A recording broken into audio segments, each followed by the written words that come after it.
We're all told to be perfect, right? Aim high, shoot for the stars. But what if that's actually terrible advice? What if that constant drive for flawlessness is the one thing that's really holding you back? Today, we're going to dig into the secret price we pay for perfectionism. So let me ask you this, and be honest. Has setting the bar super high ever, well, backfired on you? I mean, a time when you were so focused on getting it perfect that it just ended up causing a ton of stress instead of any real satisfaction. I think we've all been there, and we're about to figure out why that happens. All right, so to really get a handle on this, we're going to look at what this looks like in real life. Let's dive into the story of someone named Leela, who got completely tangled up in what we'll call the perfectionism trap. So, let's meet Leela. And look, if you saw her on the street, you'd think she had it all together. I mean, this is someone who sets these insanely high standards for herself in, well, in everything. School, work, her personal life, you name it. For her, second best, not even in her vocabulary. It was perfection or bust. And this is where things get tricky, because there's a really fine line here. Look, having big goals, that's awesome. It's healthy. It's what makes us learn and get better. But Leela, she stepped right over that line. She wasn't just aiming high. She was setting these totally unrealistic standards for herself, basically impossible benchmarks that set her up to fail from the very beginning. And as you can probably guess, this took a huge emotional toll. You'd think she'd feel super accomplished, right? Nope. Instead, she was just overwhelmed all the time, living with this constant anxiety and this nagging sense of disappointment. She just always felt like she wasn't good enough. And isn't that ironic? Her quest for perfection was actually making her totally and completely miserable. But then, something happened. Right when things were at their worst, she had this breakthrough. And it all started with something ridiculously simple, just a walk in the park. So you gotta picture this. Leela's just had one of those weeks. She is absolutely at her breaking point, just feeling crushed under the weight of it all. She just has to get out, has to breathe. So she decides to go for a walk in a park nearby. And while she's walking, she hears some music. She comes across this small group of musicians just jamming.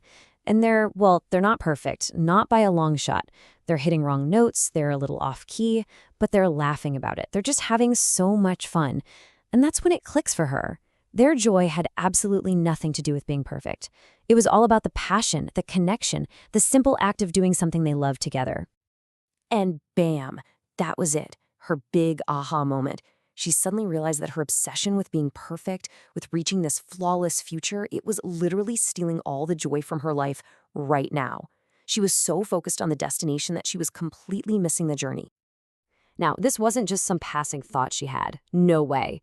This realization completely changed everything. It was the start of a whole new, much healthier way of looking at life. So, what did this new perspective actually look like? Well, first, she started to actually appreciate the process, the journey. And that meant she had to stop obsessing over the final outcome. Then, and this is a big one, she started being kinder to herself, more forgiving when she made mistakes. Basically, she started treating herself like she'd treat a friend, which is something so many of us forget to do. And the results? Honestly, they were huge. The crazy part is, she didn't stop working hard. She still had goals. But because she was coming at them from this new, healthier place, everything felt different. Her relationships got better. She was genuinely happier. She finally felt this sense of contentment that perfectionism had always kept just out of her grasp. And I think this really gets to the core of it, doesn't it? It's not this either-or situation where you have to choose between loving yourself as you are and trying to get better. The real magic happens when you do both at the same time. You can absolutely appreciate the person you are right now, today, while also being excited about the person you're growing into. At the end of the day, Leela's story just reminds us of something so important. The whole point of life isn't to be perfect. The point is the messy, bumpy, beautiful journey and all the stuff we learn along the way. That's it. That's the good stuff. So, I want to leave you with a little something to think about. Just for this week, what's one so-called imperfection you can just let be? Maybe it's a new hobby you're not great at yet, or a tiny slip-up from your day. What's one thing you can just give yourself a break on and embrace the messy, imperfect process? It's definitely something worth considering.